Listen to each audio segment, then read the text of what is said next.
Il y avait ce film, Gladiateur. Oh, qu'est-ce que c'est bien fait. J'ai été le voir au cinéma. C'est irrésistible, hein. Tout le film est fait. Alors vous avez le gentil et vous avez le méchant. Et à la fin, le gentil tient le méchant. Il est là avec le couteau. Et moi j'étais là, mais vas-y, finis-le. Finis-le. Vous comprenez? On est dedans. Mais c'est vivant tout ça. Mais il n'y a personne. Mais on a quand même des pensées, des sentiments. Et on construit quand même notre vie. Et ça nous influence beaucoup plus qu'on croit, toutes ces histoires-là. Et si on est passif et qu'on n'a pas de discernement, qu'on ne sait pas qu'il y a des mondes derrière tout ce qu'on voit, derrière tout ce qu'on voit, il y a des mondes. Rien n'est anodin. Même les distractions ne sont pas anodines. Vivre avec une âme, c'est vivre au-delà de la mort. C'est préparer sa mort en étant vivant. C'est capitaliser dans un autre monde.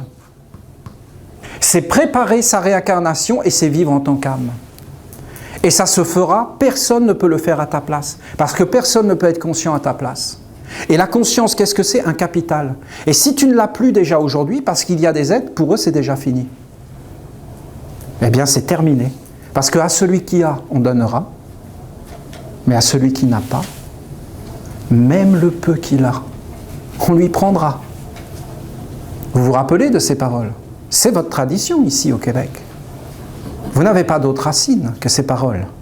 Si vous n'avez plus ces racines, vers quoi vous allez aller? Qui va vous parler? Qui va élever vos enfants?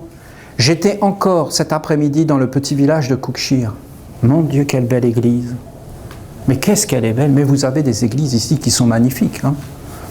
Petite église en pierre, vraiment, mais belle, belle, ça donne toute une âme. Mais vous voyez bien que tout ça, c'est mort maintenant. Et c'est quoi l'avenir?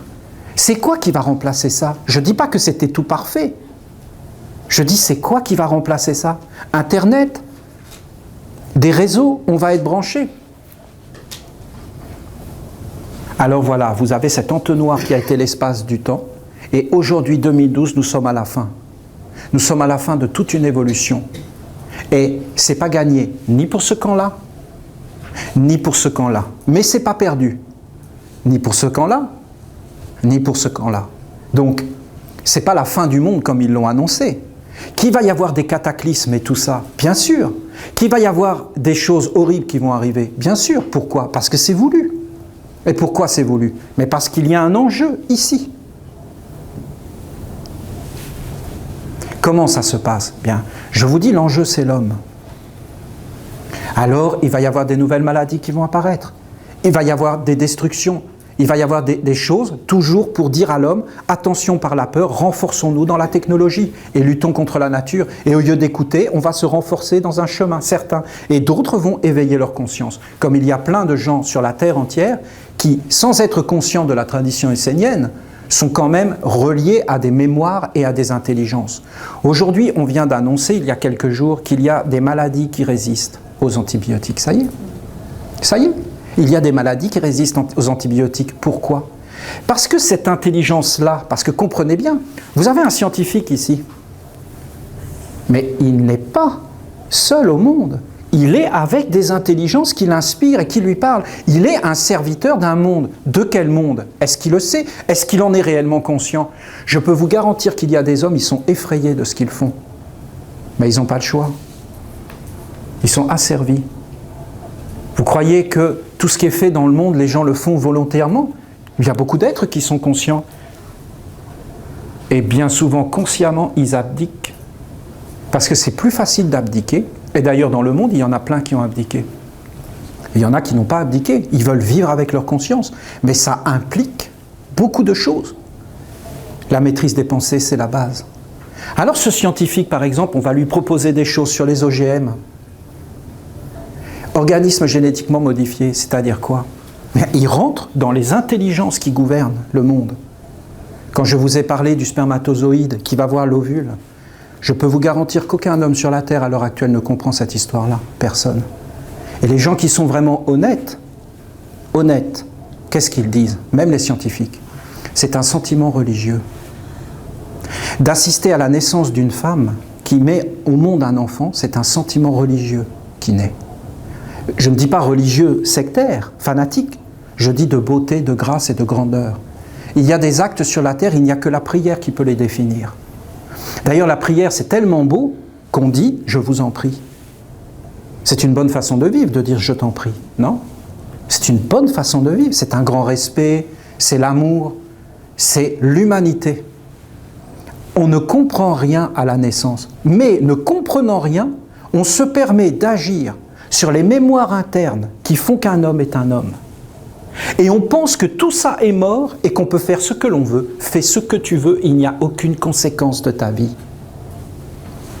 Tu ne peux pas faire ce que tu veux, car tu es un être vivant, créateur et responsable. Tes pensées, tes paroles et tes actes nourrissent des êtres que tu ne connais pas.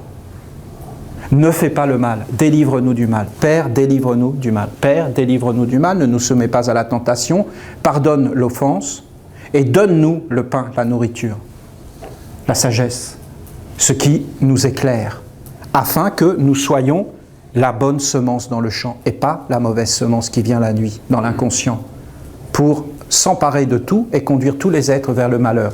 Alors qu'est-ce qu'ils ont fait avec ces OGM? Ben, très simple. Par exemple, ça les a fait rigoler. Pourquoi? Ben, ils se sont dit, c'est facile. Toutes les cellules sont programmées par une mémoire. Cette mémoire, c'est le trésor des trésors, c'est la semence, c'est le germe. Si on s'empare de cette mémoire, du germe, on s'empare de l'homme tout entier parce qu'on recrée l'homme. Si on recrée l'homme, il n'aura plus de mémoire, il n'aura plus d'âme, il n'aura plus de lien. Alors qu'est-ce qu'ils ont fait? Ils ont dit voilà, au début il n'y a qu'une seule cellule. Et cette cellule contient l'écriture divine de toutes les mémoires, parce que ça échappe à tout le monde. Alors ils se sont dit, que faisons-nous? C'est simple, il y a des cellules qui sont programmées pour être les cellules des yeux. Prenons ces cellules des yeux et mettons-les dans les pattes. Ils ont fait ça sur des mouches, c'est vrai ce que je vous dis. Qu'est-ce qui s'est passé?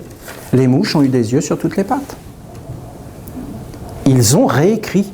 Ils sont entrés, mais ne voyez pas des hommes. Voyez les intelligences qui sont derrière les hommes, comme voient les Esséniens. Alors après, qu'est-ce qu'ils ont fait? Très bien. Eh bien, recréons les organes des hommes. Et ils ont fait ce qu'il ne faut pas faire. C'est-à-dire, ils ont traversé les espèces.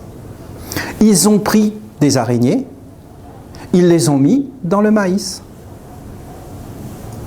Et aujourd'hui, on mange du maïs transgénique. Et quand on mange ce maïs transgénique, il rentre dans notre corps et en fin de compte, il délivre son message à tous nos organes et à toutes nos mémoires. Il agit comme un virus. Et pour ça, il veut conquérir des territoires. Et il n'existe pas simplement dans le monde physique. Il existe dans d'autres mondes. Il a une conscience, une existence, une destinée, une âme. Et il a une écriture. Si on lui donne toutes les armes pour qu'il entre à l'intérieur de nous, et qui décode nos systèmes de protection, et qu'il réécrive nos organes, qu'est-ce qui se passe? On tombe malade, alors on perd nos organes, on meurt. Et au bout d'un moment, on se dit, comment faire? Alors on va nous dire, très bien, on va vous mettre une autre écriture et d'autres organes. Et vous allez voir qu'on va tout transplanter. Et que dans l'avenir, ça va être grandiose. On va transplanter nos organes, on va nous mettre des organes métalliques, on va nous unir avec des machines, pour qu'on devienne de plus en plus résistant à ces virus qui auront été créés par cette intelligence-là. D'ailleurs, plus il y a de technologie, plus il y a de maladies. Vous n'avez pas vu toutes les nouvelles maladies qui sont apparues? Mais c'est colossal, il n'y en a jamais eu autant. Jamais eu autant de maladies. Le sida et toutes ces maladies qui sont apparues d'un seul coup. C'est quand même étrange tout ça, vous ne trouvez pas? Et toutes les maladies auto-immunes, du système immunitaire et toute la faiblesse et toutes ces choses. Mais on ne nous parle jamais du rayonnement électrique et de toutes ces influences. On fait croire que tout ça est un grand progrès. Je ne dis pas qu'on ne peut pas aujourd'hui aller vers ça, s'en priver. Je dis par exemple qu'ici au Québec, c'est une catastrophe. Vous n'êtes pas du tout éduqués, excusez-moi, par rapport à l'Europe où nous résistons aux OGM. Ici, vous êtes complètement envahis, il y en a partout, mais vous ne savez pas les conséquences que ça va engendrer. En fin de compte, dans la vie, il faut faire des choix, même physiques. Parce qu'on commence à voir les conséquences. Après, on dira, mais d'où c'est venu? Et on dira, c'est venu de ces OGM. Mais n'en parlons plus, c'est trop tard.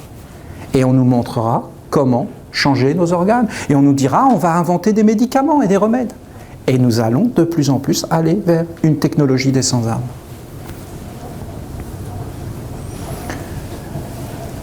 Vous avez cette idée de 2012. Vous savez, vous pouvez réfléchir sur ce que je vous ai dit et vous verrez que partout on vous parle que de technologie. Ah ben vous le verrez. Partout on vous parle que de technologie. On ne parle jamais de la paix, de la conscience humaine, du travail sur soi. On n'éduque même pas nos enfants là-dedans. On ne nous apprend même pas à maîtriser nos pensées. On nous dit, personne ne dit que les pensées sont vivantes. On est en train de nous dire que l'eau n'est plus vivante, mais est-ce que vous vous rendez compte que demain on ne sera même plus des humains? Et qu'on ne le saura même pas, qu'on n'est plus des hommes. Est-ce qu'on est un homme quand on n'a plus la bonté? Est-ce qu'on est un homme quand on n'a plus l'amour de l'autre? Est-ce qu'on est un homme quand il n'y a plus de famille? Comment on va être élevé quand il n'y aura plus de famille? Quand toutes les familles auront disparu, quand les grands-mères et les grands-pères seront même plus respectés, quand la sagesse ne sera plus là, que ça ne voudra plus rien dire, qu'on ne saura même pas qu'est-ce que c'est qu'un sage, quand il n'y aura pas des êtres qui seront capables de nous parler, qu'on vit dans plusieurs mondes. Mais qu'est-ce que va devenir le monde quand tout sera éteint? Quand toutes les religions seront mortes, quand tous les chemins seront fermés, et qu'on aura devant nous un monde tellement virtuel, vous entendez, qu'on ne saura même plus c'est quoi la différence entre un vrai arbre et un arbre faux. Vous savez qu'aujourd'hui, ils sont en train de pucer tous les animaux. Vous savez qu'aujourd'hui, tous les animaux sont surveillés par satellite. Vous savez qu'ils savent exactement le nombre de baleines qu'il y a dans le monde, qui leur donnent des noms et qui les suivent. Vous savez qu'à Paris et dans plusieurs grandes villes, les arbres ont des puces électroniques maintenant, à l'intérieur, pour dire leur âge et qu'ils sont contrôlés par l'informatique. Vous ne trouvez pas ça incroyable comme monde? Est-ce que les hommes vont parler aux arbres comme on savait parler avant? Il n'y a qu'un être qui a une âme. Ça fait toute la différence. Un être qui n'a pas d'âme, ça fait peur. Les animaux ont une âme. Les plantes ont une âme. Si on a une âme, on voit que l'autre a une âme. Du monde, bien au contraire, ce serait mieux. On va vers une idée, ben oui, écoutez, on va vers une idée d'un monde pas du tout réjouissant, si on va de ce côté-là, et on va dans un monde vraiment beau et grand, si on va de ce côté-là. Nous, les Esséniens, nous sommes engagés sur ce chemin à 100%. Avec d'autres, bien sûr. C'est pourquoi nous avons acheté une terre de je ne sais pas combien d'hectares ici, au Québec. Nous n'avons pas encore commencé à faire de l'agriculture, mais c'est une nécessité. Les hommes doivent recultiver maintenant la terre. Et ils doivent planter leurs légumes et savoir ce qu'il y a dans leurs assiettes, car je peux vous garantir que l'avenir n'est pas réjouissant là-dedans. Il faut retourner vers les valeurs. Et il faut apprendre à vivre avec un ange. C'est pourquoi les Esséniens ont créé la ronde des archanges. Dans la ronde des archanges, tu entres dans un cercle et tu portes un ange dans ta vie sous la forme d'une vertu. Je ne peux pas vous expliquer tout le détail, mais c'est comme cela. Tu prends un engagement de porter un ange dans ta vie. Et tu portes cet ange avec tes pensées, tes sentiments. C'est une discipline. Et tu appelles un ange et tu veux faire ta destinée avec les anges. Et tu commences à poser des actes pour devenir un homme-ange. On disait avant en Europe Homo Sanguinus, ça veut dire l'homme-ange. Il y avait à Lyon, la ville de Lyon en France, le quartier des Célestins. Les Célestins, c'était le céleste, celui qui vient des anges. Avant, les hommes avaient des liens avec les anges et ils parlaient avec les étoiles. Et ils avaient une vie plus grande que simplement la vie qui s'arrête à la mort. Alors, nous avons fait cette ronde des archanges et tous les 3 mois, nous célébrons des portes d'entrée de cette ronde des archanges qui sont les grands équinoxes et les solstices. Alors, il y a les 4 archanges qui sont Michael, l'archange du feu, car pour nous, bien sûr, les Esséniens, le feu est vivant. Le feu est un être vivant, il est une divinité du bien, mais aussi, il a été volé par le mal. C'était tellement clair quand j'avais vu ces images de l'Irak, il y a plusieurs années. Je ne sais pas si vous vous rappelez, on voyait sur toutes les télés des feux, des flammes qui traversaient les espaces. C'était le feu de la guerre, le feu de la colère, le feu de la haine, le feu de l'avidité. Quand tu es pris par cela, c'est terrible. Et c'est réellement des mondes autour de toi. Alors, nous célébrons l'archange Michael, l'archange Raphaël, le dieu de l'air, nous célébrons l'archange Gabriel, le dieu de l'eau, et nous célébrons l'archange Uriel, le dieu de la terre de lumière. Et c'est l'occasion pour s'engager à porter un ange dans sa vie. Alors, ce travail fait partie, bien sûr, de ceux qui veulent amener une autre vision du monde en 2012. Vous avez à peu près, je pense, ma vision. Je ne crois pas aux scientifiques modernes. Je ne dis pas qu'ils sont négatifs. Je dis que leur vision alarmiste n'est pas « la science ne sera pas la réponse et la technologie ne sera pas la réponse ». Je ne crois pas aux spiritualistes modernes qui disent qu'il va y avoir une nouvelle conscience. Vous savez, quand Mao Tse-tung avait sorti son petit livre rouge, il y avait tous les intellectuels et les philosophes qui étaient en extase devant Mao Tse-tung, alors que c'était un bourreau et un monstre, et qu'il a tué des millions de personnes. Donc il faut arrêter tous ces fantasmes de croire que le bien est là parce que simplement on dit le bien. Non, le bien c'est un discernement. Tu dois avoir un discernement. Ne te fais pas mal, ne te salis pas. Tu dois être éveillé. Rien d'autre ne peut remplacer ça. La maman est sage. Et pourquoi elle est sage? Mais parce qu'elle connaît la vie. Elle sait que dans le monde, tu peux te faire mal si tu ne fais pas attention. Tu ne peux pas remplacer la vigilance. Et tu ne peux pas remplacer l'expérience et le savoir-faire. Et ça nourrit ta conscience. Jusqu'à ce que ta conscience ne soit pas éveillée et que tu n'aies pas compris la leçon, tu te brûleras sans arrêt à la même flamme et tu travailles sur soi de préparer l'avenir, d'être éveillé et un autre chemin pour l'humanité. Ça vous plaît? Vous avez des questions? Vous voulez des questions? Oui? J'aimerais que tu me rappelles les 4 noms des archanges. C'est quoi?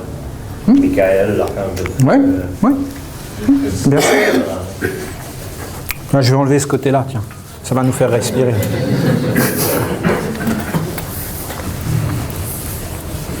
Vous savez, j'aime bien toujours présenter les deux aspects. Parce que quand on présente les deux aspects, il y a un équilibre. Le monde n'est pas forcément noir, mais il n'est pas forcément blanc. Il faut trouver un équilibre. Vous savez, ces deux mondes n'ont pas accès l'un à l'autre. C'est l'homme qui est l'intermédiaire. C'est l'homme. C'est l'homme le pouvoir absolu sur la terre. Non? Ça paraît pas clair? C'est toi qui as ta vie en main. C'est toi qui choisis. Mais tu n'as pas 36 choix, tu n'en as que 2. Il faut que ça soit clair. Il n'y a aucun problème. Vous savez, c'est quoi le problème du mal? C'est quand on n'en parle pas. Vous savez, c'est quoi le mal le pire qui puisse exister? C'est quand on ne le voit pas. Vous savez, le mal, quand on le voit, il est faible.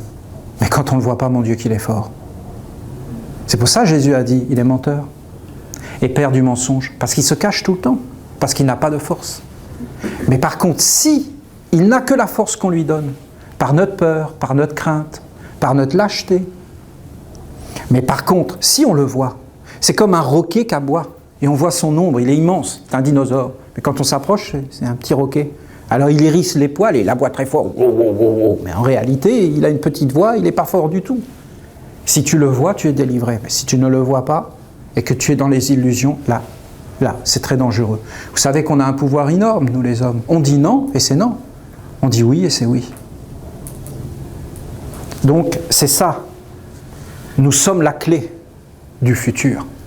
C'est nous le futur. Vous entendez?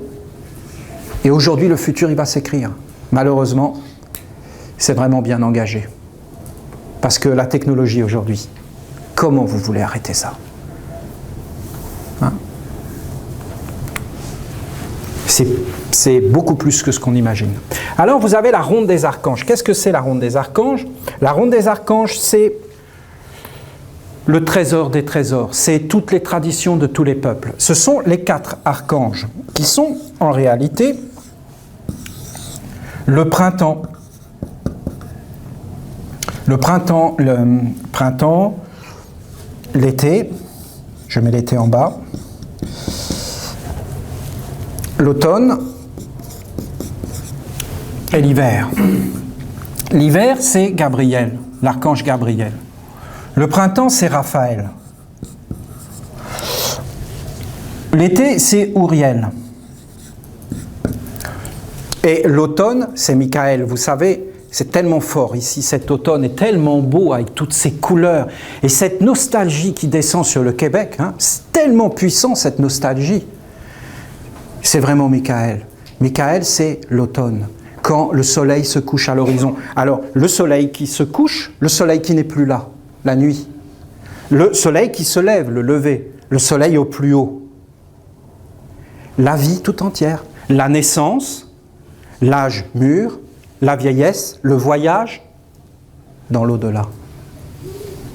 Le lever, midi, le soir, le coucher, le voyage, la nuit. Parce que tu vis la nuit et tu rencontres des mondes. Et c'est réel. Vous vous êtes jamais réveillé en pleine nuit en train de rêver, et c'était tellement vrai, et tu avais oublié qui tu étais, ta vie terrestre, et tu étais dans une autre vie, et d'ailleurs tu y vas souvent, et tu connais du monde, et il y a toute une vie. Et il y a tellement de choses à expliquer dans la subtilité, sur tous ces mystères de la vie. C'est passionnant, vous ne trouvez pas que c'est passionnant? Il y a beaucoup de choses à étudier. Alors c'est ça, ces 4 archanges. Ah oui, tu voulais savoir, le feu, ici c'est le feu.